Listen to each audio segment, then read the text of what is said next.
আসসালামু আলাইকুম। আমি আজ এসেছি আমাদের নিজস্ব সবজি বাগানে, যা আমাদের ছোট্ট একটি নদীর পাড়ে অবস্থিত।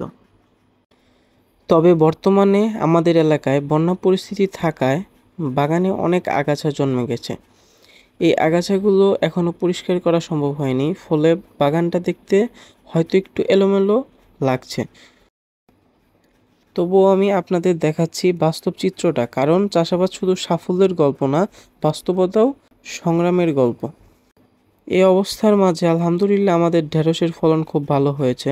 ঢেঁড়সগুলো একেবারে বড় ও স্বাস্থ্যবান ও টনটনে, এমনকি কদরও উঠেছে বেশ ভালো পরিমাণের। এই ফলন আমাদের পরিবারের কিছুটা চাহিদা মেটাতে সাহায্য করে। এটা আমাদের জন্য অনেক আনন্দের বিষয়। আজ আমি বাগান থেকে কিছু ঢেঁড়স আর কদর তুলে নিয়ে এসেছি বাড়ির চাহিদা মেটানোর জন্য। আর আমার বাড়ির মুরগির জন্য কলমি শাকের কিছু পাতা, আর আমাদের গ্রামের ভাষায় সাইঞ্চে শাক বলে যেটাকে, সেটাও তুলেছি।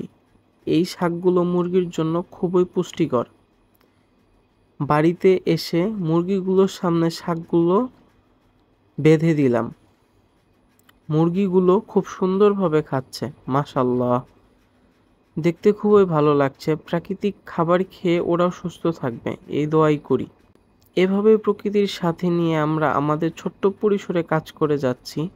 আশা করি এই ভিডিওটি দেখে আপনাদেরও অনুপ্রেরণা মিলবে। ভিডিওটি ভালো লাগলে একটি লাইক দিন, চ্যানেলটি সাবস্ক্রাইব করে পাশে থাকুন। ধন্যবাদ সবাইকে।